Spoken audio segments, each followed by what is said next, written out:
All right. I'm gonna review this video. There's gonna be a lot I'm gonna say to what that extends past the video, just kind of like major topics or major ideas in moral philosophy. There's some things I might cover, but so Braxton's gonna inspire some of the things that I'm gonna be talking about that are peripheral to what he's saying, but I think the moral argument for God. Now, as I remember in an interview with, I think it was William Lane Craig, he said that a lot of people are persuaded by the moral argument for the existence of God, the idea that, like, if morality exists, God exists, or vice versa, whatever. I didn't. He's going to present it formally and intelligibly, more intelligibly than I did, but yeah, I think it's intuitively there because I think this is how I think of it, that a lot of people think that the argument works because if they found out that God was commanding something, they think they should do that. Okay? But you see, just that fact alone is consistent with God's commands not being actually good, or some kind of like, there's not that much that follows from that, right? If someone tells me to go do X, okay, and I think that I should do X because they've told me to do it, I don't think that doesn't imply realism, right? I think that's consistent with all sorts of views, right? The subjectivist is going to paint a picture, the moral relativist, realist, and they're all going to paint a picture about what's going on there, right? So I think this is one of the reasons why it's a captivating argument. Hey, what's up, Brian? One of the reasons why it's a captivating argument is that most people would be like, yeah, if God commanded me something, I would do it. So that's why I think it's such a persuasive argument. But I think when you examine it philosophically, it's actually kind of bankrupt. And that's what we're going to be talking about. So let's start the video. Really meaningful to say that kindness is a good thing.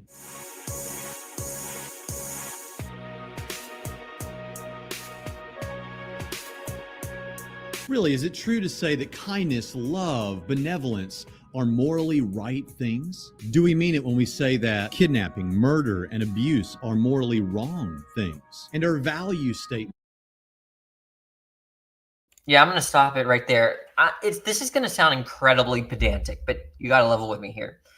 There are certain words that are just defined as right and wrong. Okay, he listed a couple. Some of he didn't. Some of the ones that he said are not defined as good or bad. Some of them that he listed are defined in terms of good or bad. So, for instance, kindness. If you're nice to someone or whatever. Okay. I don't think that's defined as right or wrong. Okay. Generosity, honesty. These are not defined as right and wrong. Whereas terms like abuse, that's defined as wrong. Abuse is defined as wrong. Otherwise, if you should abuse someone, how is it abuse? If abuse is the right thing to do, it's not abuse anymore. Take murder, for example. Okay, murder is defined as killing you shouldn't do. So if you murder someone, it just means you did something wrong. But if murder was the right thing to do, it just wouldn't be murder, it'd just be killing. Yeah, exactly, Brian. Yeah, asking, is murder wrong, is basically asking, is it wrong to kill when it's wrong to kill? Exactamente. Okay. And so now, look, there are what we call in philosophy virtues. Like the virtue ethicist thinks there's a difference between right action and virtue. Okay, so stuff like dishonesty, generosity, things like cowardice. Okay, these are vices and virtues, or verses and vices. Virtues and vices, and a lot of them can't really be defined as right and wrong. Sometimes I think I'm a particularist, and if basically I don't think that they're principles. I think it just kind of depends on the circumstance in terms of what you should do. It's controversial. That's not going to be the point here. I could be wrong about it. That doesn't matter. But the point is that, like, I think even like certain generalists, which are the opposite of particularist, might say like that you should be dishonest, like the Jew case. I know Kant, let's put Kant on the shelf for a second, okay? The Jew case. I sound like a Nazi. The Hitler Nazi Jew case, right? Where like someone knocks on your door, you're hiding Jews, and they ask you, are you hiding Jews? I think it's virtuous, right? Or I think it's good, I should say. It's good to lie there, to be dishonest. Okay. So that's to say, being lying or not lying doesn't really tell you whether it's right or wrong. Murder tells you what's right or wrong. So, but let's just pretend Braxton knew that, and he was just listing virtues and vices that are not defined as right and wrong, like generosity, honesty, cowardice, greed, whatever. Okay, those sorts of things. So now there's a question. Okay, we like honesty over dishonesty. We like generosity over greed. Okay, what he wants to give a kind of explanation for that. It's helpful. Our joy, relief, peace, and courage, good things. Our poverty, sadness, and death, bad things. Who gets to decide? Most of us would kind of think of these as silly questions. Obviously, morality is real, and we all have emotional reactions to the kinds of things I've just been talking about because. Okay, well, that kind of shows. Okay, so if we're putting our philosophy hats on, right? When he said, obviously, we know that these things are real, morality is real. Well, that's one of the biggest questions in moral philosophy, right? Whether, maybe he means something like, I don't think he means real versus there's like moral realist and moral anti-realist. I don't think he may not be tracking that conversation. He might be talking about, obviously we construe certain things as moral or immoral, right? But you can construe something as moral or immoral and not think it's real. I think that's perfectly coherent, right? And the reason why is because the anti-realist realist debate is about whether things exist merely because of a point of view or because it exists outside of a point of view, right? That's to say, think of the subjective objective distinction, in which he'll probably address, right? But yeah, let's continue. We all realize that it's real. But what you may not have realized is that in the absence of God, morality is just kind of a fiction. Without God. Okay, that is a huge claim he's making. Without God, morality is fiction. Obviously, there are some of the most famous moral philosophers are atheists, like Derek Parfit, who died, I think, in 2017.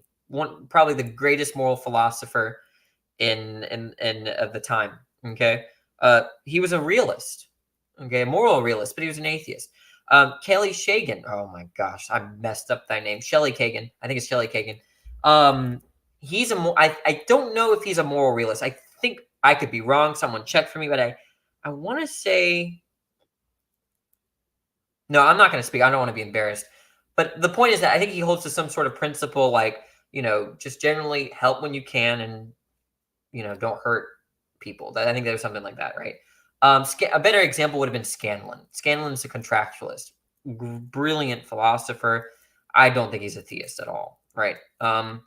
And so it's a huge claim to say, well, if God doesn't exist, morality is fictitious. Okay, like that requires so much work to support. But we'll see what he has. It doesn't exist. It's hard to pin down the first moral argument, but in the 20th century, it was popularized by C.S. Lewis in his book, Mere Christianity. You know Lewis, right? That's right. He's the Narnia guy. But currently, the most popular form of a moral argument goes like this. Premise 1. If God does not exist, then objective moral values and duties do not exist. Premise 2. But objective moral values and duties do exist. Therefore, 3, God exists. In short, if there is no God, then who gets to decide what's right and wrong? If I say it's wrong. Okay, there was this argument. Okay, so listen. Remember his claim? Like, his claim was like, if God doesn't exist, morality is fictitious. And then he gave the argument, right? And he said, basically, if God doesn't exist, morality is fictitious. Morality isn't fictitious, therefore God exists. I mean, okay, yeah, that is a valid argument, okay? But what is everyone gonna dispute? Every single one of the premises, right? So, I mean, what's even the point of giving that modus ponens? When I don't know, it's just such a silly modus ponens. Good luck supporting the first premise. Like, that's, let's see if I don't think he does. I mean, it's been a while since I've seen this video, but I really don't think he supports it. To torture babies just for the fun of it, someone could always respond by saying, says who? This means that we should spend some time talking about the difference between subjective things and objective things. To put it bluntly, think of subjective things as matters of opinion, like whether or not chocolate or vanilla ice cream is the best flavor of ice cream, or whether bald-headed bearded men are the best looking kinds of men. These seem to be matters of opinion. There isn't really a right or wrong answer, it wouldn't seem. On the other hand, objective things are matters of fact, such as... Okay, so the subjective objective distinction, right? There's other distinctions, like there's the fact value distinction. Well, we don't have to, the evaluative, forget what I just said. That there's the subject objective distinction. There's also real and anti-realist distinction. But I don't know. I like this definition a little bit more, that if something's subjectively true, that part of what makes that proposition true, that's to say the truth conditions involve an agent's point of view. I like that, right? Because let me just tell you, I hate the word opinion. I really do. Okay. It's misused. I mean, I don't really like it. I mean, colloquially, yeah, it's fine, but in philosophy, I don't really like to use that word. I guess we could talk about preferences. If that's synonymous, then I'm sorry. If that's what you mean by opinion, then I really don't have as much of an issue. But the idea is that if the truth conditions involve your point of view, it's subjective, or one's point of view. Okay. So the way that red is that if there's it's kind of weird to say that there's like a way, to describe that propositionally. In fact, I think it's defined as not being able to be described propositionally, but let's say you could describe it. Well, the fact that we're talking about an experience, a qualitative state, what it's like, whatever is true about that kind of state is going to be subjectively true because it involves an agent, an agent's point of view. Okay, that's how I like to use it. His definition it's not that bad, but I think I prefer my technical definition, and just wanted to share it. 2 + 2 = 4. Even if it was the opinion of every person on planet Earth that 2 + 2 = 7, 2 + 2 would still equal 4. They'd just all be wrong. Now, I think we all know that morality isn't really so much a matter of opinion. Whether or not it's okay to torture babies just for the fun of it is not some obscure, abstract conundrum. So he's basically hand-waving all of the arguments that anti-realists give. Now, if you're just going to start in medias res, which is like in the middle of things, if some people just start, look, there are moral facts. But I mean, a lot of people don't start that way, right? I mean, I don't think it is obvious that there are moral facts. I mean, he thinks there is, right? So I'm just going to say, look, it's not obvious to me. We can agree in some kind of way that torturing babies for pleasure, like, that's not a good thing, right? But I don't think I'm invoking a moral fact of the world. You are. Okay? So what's going on there, right? You should engage with what I'm saying, and just don't hand wave like, oh, it's obvious that what you're talking about is some kind of moral fact. He hasn't provided an argument. He's just kind of like done the whole like it's self-evident thing, I'm just not. No one buys that argument. No one is going to buy that argument. It's not an argument, right? Like this. Where's Pogan, right? It's not an argument. It wouldn't be an argument, right? Wrong. We all know it's wrong. It's objectively wrong. It's not wrong in the way that I think you're wrong if you think vanilla ice cream is the best flavor. It's wrong like 2 + 2 = 7 is wrong. But in order for that to be true, then God must exist as the objective grounding for that morality. Okay, he basically just restated the first premise. I haven't heard anything to support the first premise. I haven't heard anything to support the second premise. Okay, it seems like he tried to support the second. What was the second premise? Objective values do exist, like morality is not fictitious. He just basically said it's obvious it's not fictitious. That's question begging, right? He's just saying it's self-evident. It's just true. It's not an argument, man. Like, you didn't support the second premise. If that was your support, then you failed very miserably. You've stated the first premise, the conditional. If God doesn't exist, then morality, there are no moral facts and duties or whatever. So let's see if you've supported it. If God exists, we have an answer to the question, says who? Now, some people have tried to dream up other means by which we could get what we could call objective morality. Maybe something is objectively right or wrong based on the opinions of a particular community. Maybe together they can decide on an objective morality. But think about it this way. As of this recording, the buying and selling of marijuana for recreational use is illegal in Evansville, Indiana, where I live. Maybe that means it's objectively wrong and not. Oh my gosh, she lives in Louisiana. Oh, I do too. Okay. I'm going to look out. Next time I go to Walmart, I'm going to look her up for him, see if I see him. Okay, so far he's failing miserably, because what he's about to do is just show why intersubjective agreement can't constitute objective moral values. Okay, let me grant that. Let's just say intersubject. Sure, I mean, like, whatever, right? There's already a problem with. I agree. Like, if someone is saying that's objectively true, this moral proposition is objectively true because of intersubjective agreement, well, that seems like a contradiction to me. I'm right there with you, Braxton. But how is this going to support your first premise, man? It's just not going to. I can grant you this. It's not going to support your first premise. Not a matter of opinion, except for the fact that I could travel to Denver, Colorado, where the laws are different. What this shows is that morality based on what the culture thinks is still subjective. It's still based on opinion, just the Sure, okay. How does this support your first premise? Why are you even support your first premise? You basically said, here's my first premise. Here's why this other view is false. This is what Braxton just did, guys. Okay? Opinions of particular people in particular places that think differently than people in other places. As Dr. William Lane Craig often points out, if the Nazis had succeeded in World War II in exterminating anyone who disagrees with them, it wouldn't mean that suddenly it's now okay to torture and kill people like the Jews. And no one watching this video thinks that it would.